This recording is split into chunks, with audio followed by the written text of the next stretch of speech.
মানুষের সরলতাকে দুর্বলতা ভেবে তাকে ঠকানো হয়তো খুব সহজ, কিন্তু সেই ঠকানোর মাসুল সারা জীবন দিতে হয়। আপনি যাকে আজ বোকা বানিয়ে জিতলেন বলে ভাবছেন, সে হয়তো আপনার উপর বিশ্বাস রেখেছিল বলেই আপনি তাকে ঠকানোর সুযোগ পেয়েছেন। মনে রাখবেন, কারো সাজানো বিশ্বাস ভেঙে দিয়ে আপনি সাময়িকভাবে সফল হতে পারেন, কিন্তু দিন শেষে সেই অভিশপ্ত জয় আপনার জীবনে কখনো শান্তি বয়ে আনবে না।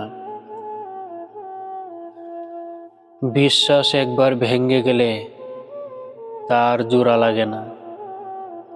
ভুলে যেও না, দুনিয়ার আদালত পাখি দেওয়া গেলেও বিবেকের ধ্বংসন আর নিয়তির বিচার থেকে পালানোর কোনো পথ নেই।